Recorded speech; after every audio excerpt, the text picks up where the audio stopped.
बिस्मिल्लाहिर्रहमानिर्रहीम। अस्सलाम वालेकुम स्टूडेंट्स। अभी एमसीक्यू नंबर 16 से मैं स्टार्ट करने लगा हूं। अपने जो एमसीक्यूज़ आप लोगों ने ऑलरेडी मार्क किए हुए हैं उनको बेटा अपने सामने रखिएगा। कहीं पर कोई मिस्टेक है तो उसकी करेक्शन कर लीजिएगा। मैं एमसीक्यूज़ अब डिस्कस करने लगा हूं नंबर 16 से। अच्छा, सबसे पहले अगर हम बात करें एमसीक्यू नंबर 16 की, that is Q union Q dash. हमने एक पढ़ा था बेटा set of real numbers. Set of real numbers में दो किस्म के नंबर होते हैं। एक को हम नाम देते हैं बेटा रैशनल नंबर्स और दूसरे को हम नाम देते हैं बेटा इर्रेशनल नंबर्स। अच्छा, अब रियल नंबर से अगर रैशनल नंबर और इर्रेशनल नंबर ड्राइव होते हैं तो बेटा अगर इन्हीं दोनों की मैं यूनियन ले लूं तो ये वापस कौन से नंबर बन जाएंगे? ये वापस नंबर बन जाएंगे बेटा रियल नंबर्स। ठीक है, रियल नंबर में से दो किस्म के नंबर निकलते हैं। एक को हम नाम देते हैं रैशनल नंबर का, दूसरे को नाम देते हैं इर्रेशनल नंबर का, और दोनों की यूनियन ले तो रियल नंबर। और real number is always represented by capital R. तो यही एमसीक्यू नंबर 16 था। Q union Q dash is equal to C से रिप्रेजेंट करते हैं सेट ऑफ कॉम्प्लेक्स नंबर को, आर से रिप्रेजेंट करते हैं सेट ऑफ रियल नंबर को, जेड से रिप्रेजेंट करते हैं इंटीजर को, और एन से रिप्रेजेंट करते हैं बेटा सेट ऑफ नेचुरल नंबर को।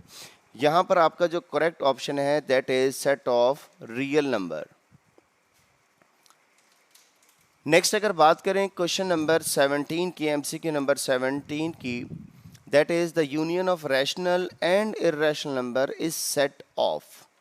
अच्छा, अभी हमने जो नंबर 16 पढ़ा it shows Q union Q dash, और नंबर 17 जो है इसी को अगर हम वर्ड्स में कन्वर्ट कर दें तो इसको हम क्या बोलेंगे बेटा? The set of rational number, the union of rational number and irrational number. तो 16 और 17 में बेटा आप लोग क्लियरली देख सकते हैं कि कोई फ़र्क नहीं है, सिर्फ 16 मैथमेटिकल फॉर्म में है और 17 जो है वो वर्ड्स में लिखा गया है। ठीक है, तो इसका करेक्ट आंसर होगा बेटा सेट ऑफ रियल नंबर। दोनों बेटा सेम है, 16 मैथमेटिकल फॉर्म में है और 17 जो है वो थ्योरेटिकल फॉर्म में है।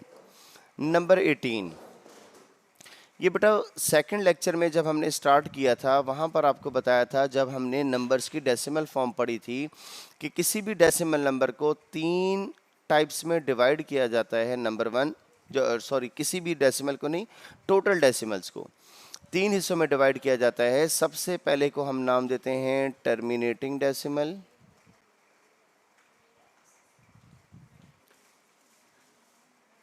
दूसरे को हम नाम देते हैं बेटा रिक्योरिंग डेसिमल,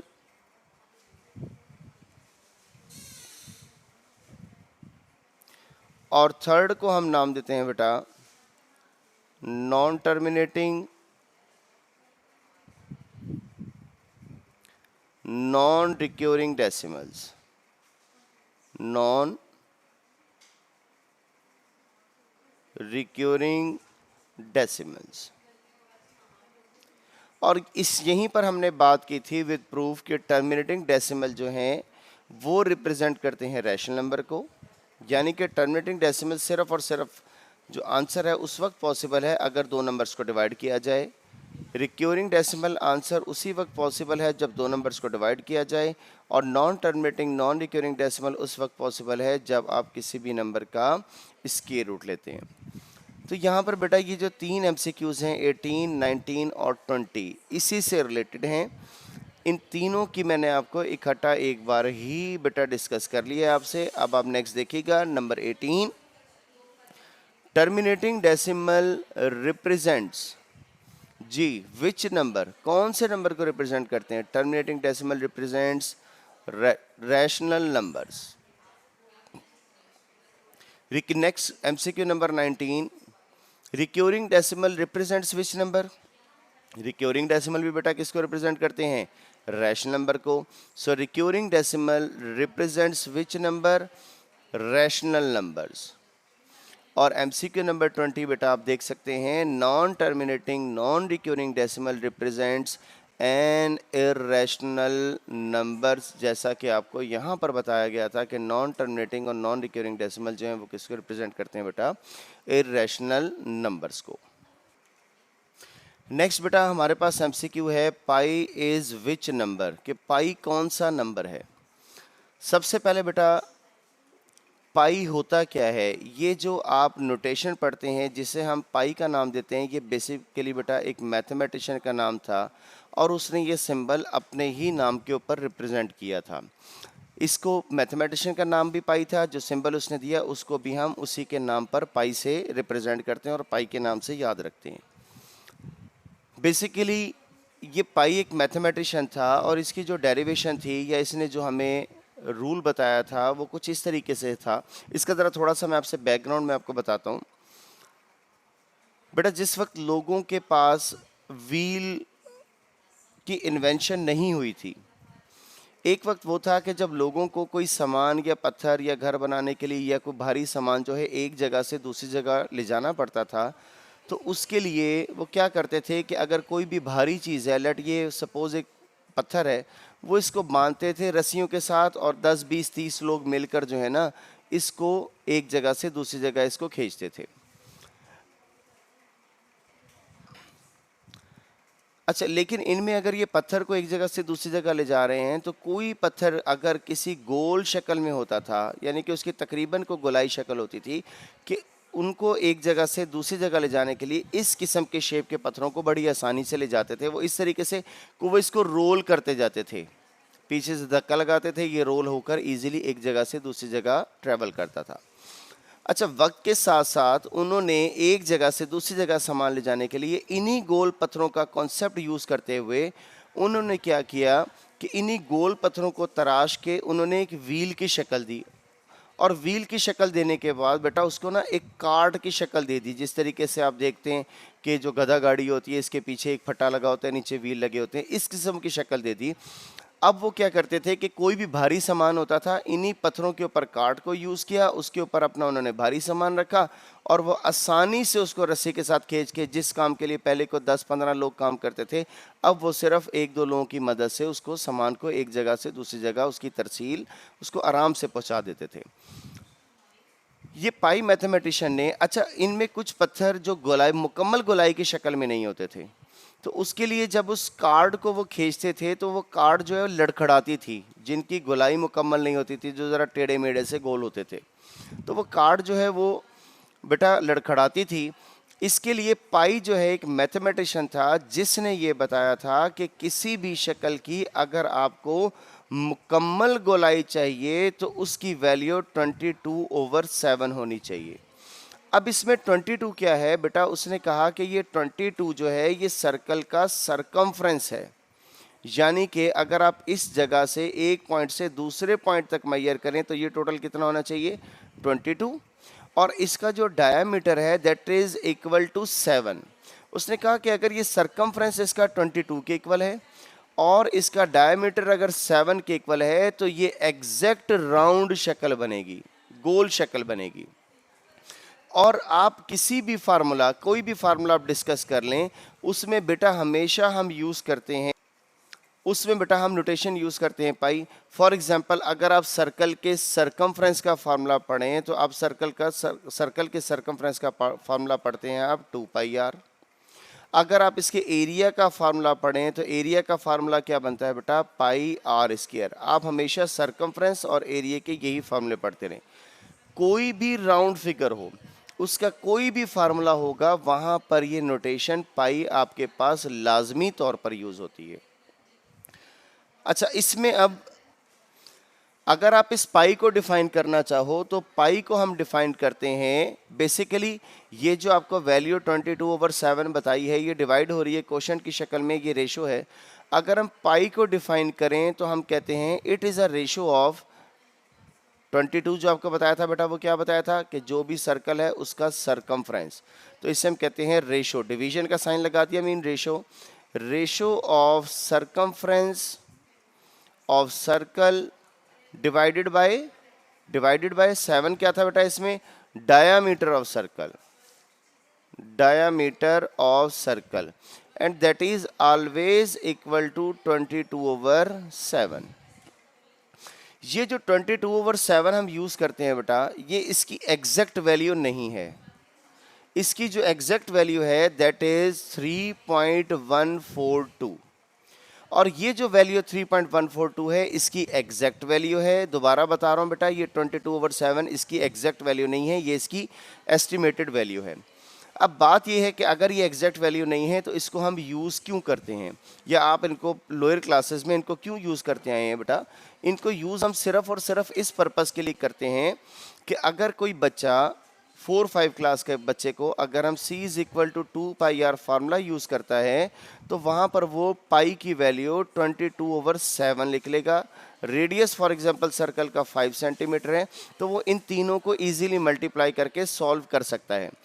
लेकिन अगर हम इन लोअर क्लासेस में यहाँ पर एग्जैक्ट वैल्यू लिखना शुरू कर दें 22/7 के बजाय, अगर हम इसको 3.142 यूज़ करें तो बच्चे को ऑब्वियसली कैलकुलेटर यूज़ करना पड़ेगा इसके सॉल्यूशन के लिए, जो हमेशा टीचर जिससे अवॉइड करते हैं। अब अगर हम बात करें बेटा इसकी एग्जैक्ट वैल्यू की, दो वैल्यूज़ हमारे पास बेटा पाई की आपके सामने आई। एक पाई की वैल्यू है 22/7 और दूसरी जो कि एग्जैक्ट नहीं है, और जो इसकी एग्जैक्ट वैल्यू है दैट इज 3.142। अच्छा, इस हिसाब से अगर हम देखें तो पाई जो है वो फ्रैक्शन की शक्ल में है, तो इसे हम नाम देंगे कि ये कौन सा नंबर है, ये रैशनल नंबर है।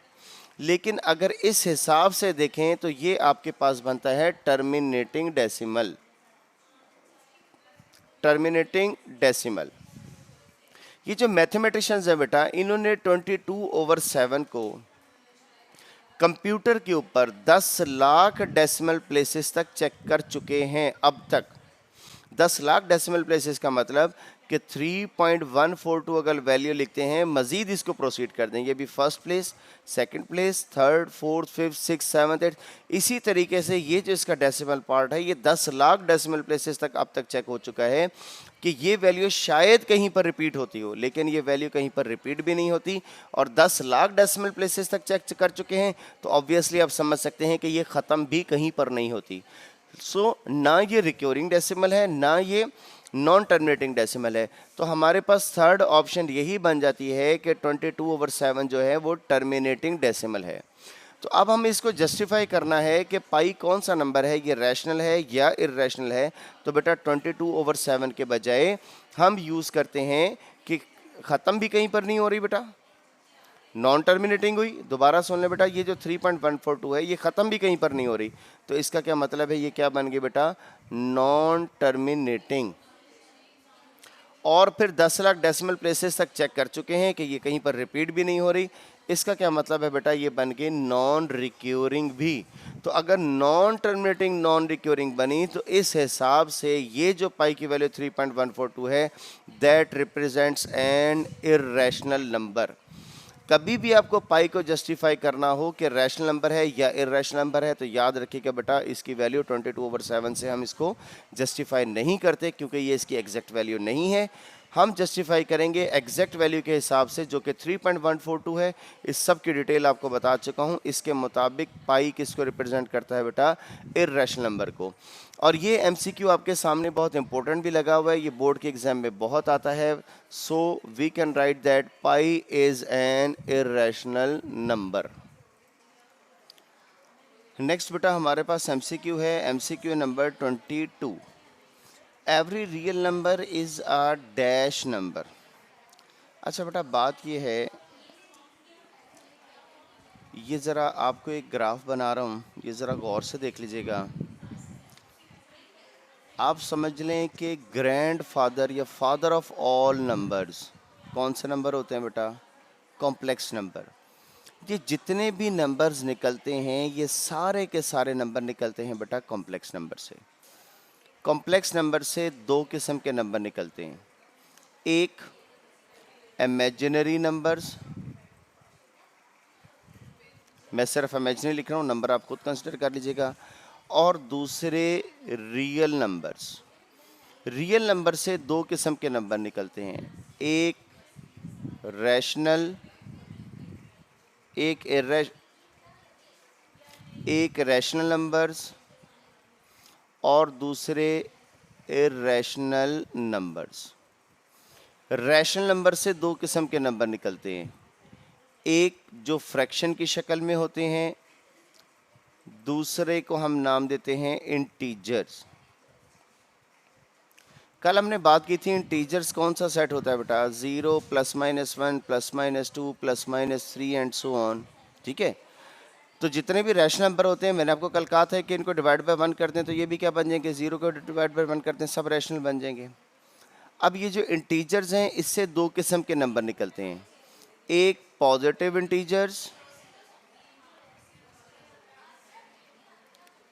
और दूसरा नेगेटिव इंटीजर्स। पॉजिटिव इंटीजर से, अब पॉजिटिव इंटीजर कौन से, 1 2 3 4 5 6। ठीक है, अब पॉजिटिव इंटीजर से दो किस्म के नंबर निकलते हैं, 0 और नेचुरल नंबर्स। 0 और नेचुरल नंबर्स।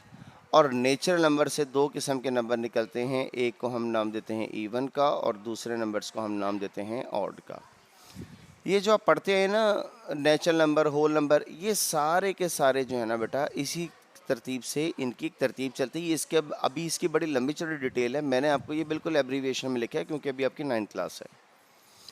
अब यहाँ पर आपके पास क्वेश्चन है बेटा, every real number is a dash number.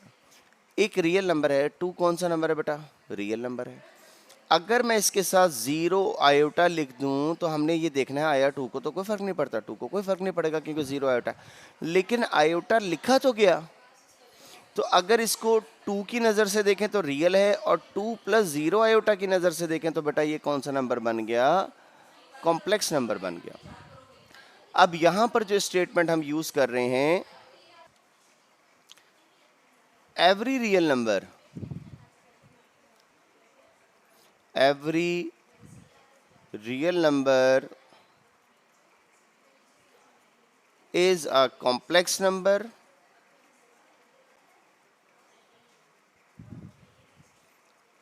with 0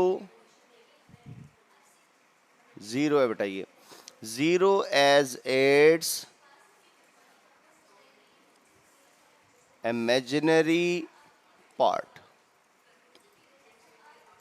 every real number is a complex number, हर रियल नंबर जो है कॉम्प्लेक्स नंबर को रिप्रेजेंट करता है with 0 as its imaginary parts. अब 3 रियल है, इसका इमेजिनरी पार्ट तो क्या हो गया बेटा, 0 हो गया।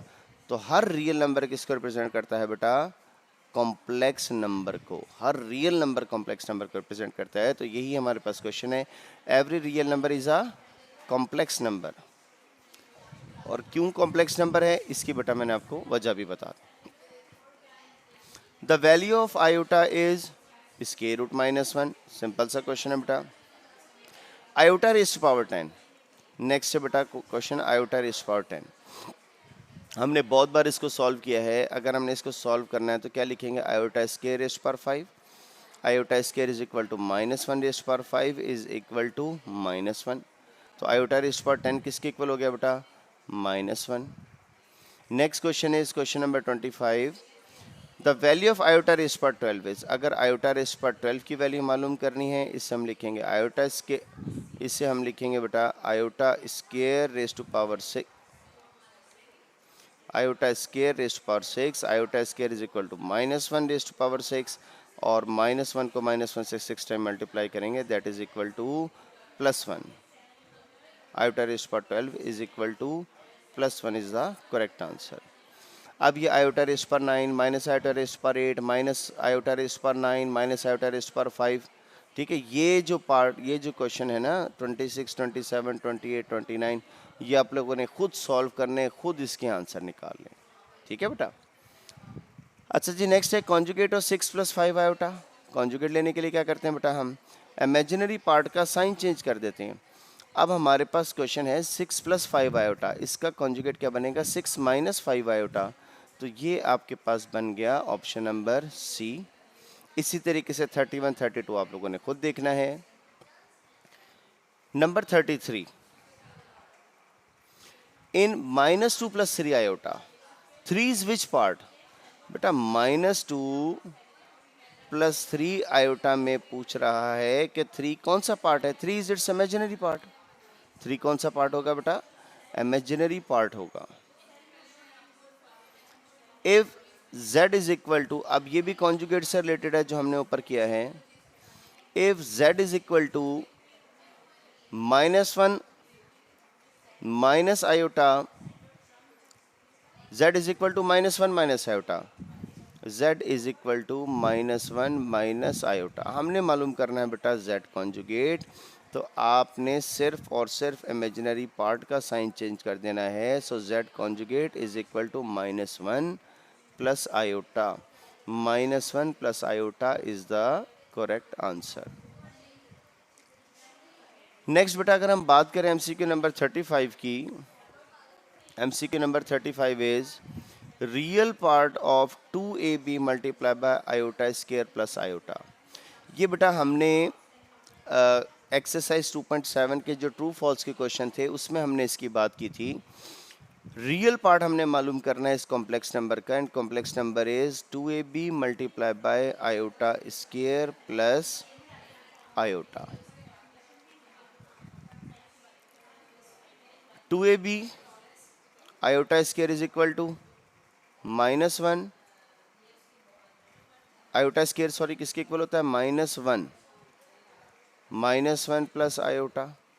अब -1 को मल्टीप्लाई करेंगे 2ab से तो -2ab, 2ab को आयोटा से मल्टीप्लाई करेंगे plus 2ab iota.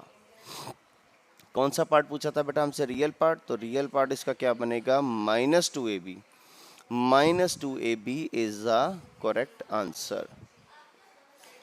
Imaginary part of next question है बेटा इसी तरीके से, imagine number 36। Imaginary part of 3 minus iota multiply bye 3 + 2। आप पहले आयोटा को मल्टीप्लाई करेंगे, iota multiply bye 3 iota plus 2। सबसे पहले बेटा आपने आयोटा को मल्टीप्लाई करना है। आयोटा को 3 आयोटा से मल्टीप्लाई करेंगे that is equal to 3 iota square. Iota को 2 से मल्टीप्लाई करेंगे that is equal to 2। Iota square is equal to -1 plus 2। ये क्वेश्चन भी बेटा इंपॉर्टेंट है, -3 + 2, और इसको सॉल्व करें तो क्या आंसर आएगा? -1। तो इसमें तो आयोटा आया ही नहीं, तो हम क्या कहेंगे कि इसका इमेजिनरी पार्ट क्या है बेटा? 0।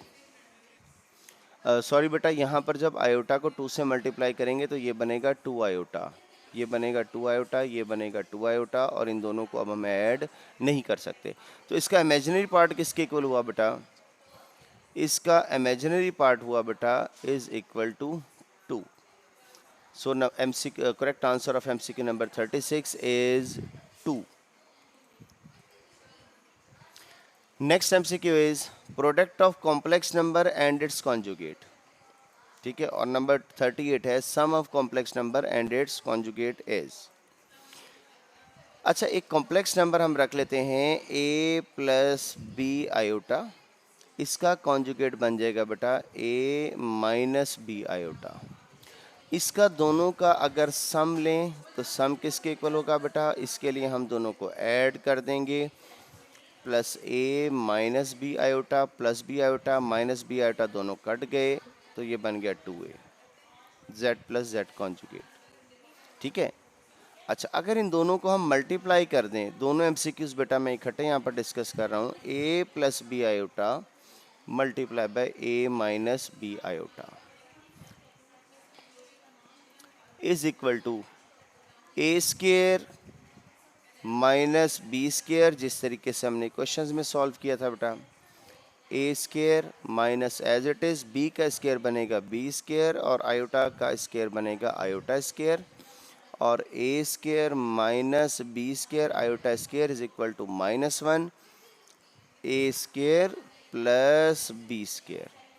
अब आप देखें कि जब हमने सम लिया कॉम्प्लेक्स नंबर और उसके कॉन्जुगेट का, तो क्या आंसर आया बेटा आपके पास? The answer is real. ठीक है, रियल आंसर आया इसका। और जब हमने कॉम्प्लेक्स नंबर का और उसके कॉन्जुगेट का प्रोडक्ट लिया, तो इसका भी क्या आंसर आया बेटा आपके पास? इसका आंसर आपके पास फिर आया रियल।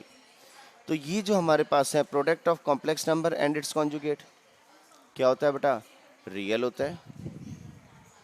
इसी तरीके से sum of complex number and its conjugate is also real. Next है बेटा MCQ number 39, square root -5 belongs to a set of, कौन सा सेट है बेटा? -5 का ताल्लुक किससे है? सेट ऑफ कॉम्प्लेक्स नंबर से। Square root of 16 is 16 square root. जी बेटा सारी डिटेल मैंने लास्ट लेक्चर्स में आपको बताई थी, किसके इक्वल होगा? +-4। तो इसके हिसाब से इसका आंसर बना बेटा +-4। एमसीक्यू नंबर 41 इज, अच्छा बेटा नेक्स्ट है हमारे पास MCQ number 41, exponential form of 7 square root X. बड़ा सिंपल सा क्वेश्चन है बेटा। इसकी एक्सपोनेंशियल फॉर्म क्या बनेगी? अगर आपने एक्सपोनेंशियल फॉर्म बनानी है तो स्क्वायर रूट का साइन ख़त्म कर दें, स्क्वायर रूट का साइन ख़त्म करेंगे, इसकी जगह आपके पास आ गया बेटा 1/7। ठीक है। नेक्स्ट आपके पास, और ये देख लीजिएगा बेटा जिन जिन को स्टैरिक लगा हुआ है कौन कौन से क्वेश्चन कितने इंपॉर्टेंट हैं। 4 MCQ number 42, 4 3/2, 4 3/2 in radical sign is. अच्छा रेडिकल साइन अगर आपने इसका बनाना है ना बेटा, तो आप इसमें से 3 को अलहदा कर दें, 1/2 को अलहदा कर दें, दोनों को मल्टीप्लाई करेंगे तो 3/2 ही बनेगा। तो ये जो 1/2 है इसकी जगह आ गया बेटा स्क्वायर रूट। और नेक्स्ट आपके पास क्या बच गया? 4 cube. So option C is the correct answer. अच्छा अब यहाँ पर एमसीक्यू जो इसका करेक्ट आंसर 3, अगर आपने स्क्वायर रूट लगा दिया, बाहर 2 लगा दें तब भी ठीक है, ना लगाएं तब भी ठीक है, क्योंकि जब स्क्वायर रूट लग गया ना तो इसका जो इंडेक्स होता है बेटा वो 2 ही होता है स्क्वायर रूट का। Square root number MCQ number 43, 3 square root 35, the radicand is, जी रेडिकेंड क्या होता है? जिसका स्क्वायर रूट लिया जाता है, और यहाँ पर किसका स्क्वायर रूट लिया जा रहा है बेटा? 35 का। So 35 is the radicand, 35 is the correct answer. Next है बेटा आपके पास question 8 divided by 125 raise to power. ये बेटा जो क्वेश्चन है ना, ये क्वेश्चन भी बहुत इंपॉर्टेंट है, आखिरी 3, और ये आपको एग्जांपल्स में है आपके पास। ठीक है, ये यहाँ पर मैं सॉल्व भी कर रहा हूँ। सिंप्लीफाइड फॉर्म वो कहता है इसको सिंप्लीफाई करके लिखना है। सबसे पहले 8 की पावर भी -1/3 होगी क्योंकि होल पावर है, और 125 की पावर भी -1/3 होगी। अब 8 चूँकि नेगेटिव है, नीचे अगर ये आ जाए तो ये पावर बन जाएगी पॉजिटिव, और 125 रेस्ट पर -1/3 डिनोमिनेटर में है, इसको आप अगर न्यूमिनेटर में लेकर आएँ तो ये भी बन जाएगा पावर इसकी पॉजिटिव। 125 रेस्ट पावर 1/3 क्या लिखेंगे बेटा? इसे 5 क्यूब, और इसकी पावर आ गई बेटा 1/3। याद है आपको, मैंने आपको बताया था जो पावर बाहर होगी वही पावर अंदर बनानी, उसी हिसाब से मैंने इसको 5 क्यूब बनाया। और 8 रेस्ट पर 1/3 है, बाहर अगर पावर 1/3 है तो अंदर हम क्या बनाएंगे बेटा? इसका क्यूब, क्यूब क्या बनेगा? 3। तो ये 3 3 से कैंसिल हो गया, ये 3 3 से कैंसिल हो गया, बाकी आपके पास क्या बचा बेटा? 5/2 इज द करेक्ट आंसर। ये बेटा करेक्ट आंसर है इसका। नेक्स्ट इसी तरीके से एमसीक्यू नंबर 45 है। 45 में है 25 divided by 16 whole raise to power -1/2। अब होल पावर है तो 25 की पावर भी -1/2 होगी, और 16 की पावर भी -1/2। ठीक है, और अब चूंकि 16 नेगेटिव है, ऊपर आकर बेटा इसकी पावर हो जाएगी पॉजिटिव, 25 की पावर नीचे आकर हो जाएगी पॉजिटिव, और स्केयर हैं तो ऊपर भी स्केयर बनाएंगे और नीचे भी स्केयर ही बनेंगे। 2 2 से कैंसिल हो गया, ये भी 2 2 से कैंसिल हो गया। सो करेक्ट आंसर इज 4/5। ये तीनों क्वेश्चन जो है ना बेटा, ये शॉर्ट क्वेश्चन में भी आ सकते हैं। ठीक है, ये मैं इसलिए बेटा कंप्लीट सॉल्व कर रहा हूँ, मैंने आपको बताया कि ये आपकी एग्जाम्पल्स में है क्वेश्चन। नेक्स्ट है बेटा आपके पास जो लास्ट क्वेश्चन है, अब MCQ number 46, 27 x raise to power -1 whole raise to power -2/3। अच्छा, इसको जब हम सॉल्व करेंगे, चूंकि होल पावर है तो 27 की पावर भी 2/3 होगी और x रेज टू पावर -1 की पावर भी -2/3 होगी।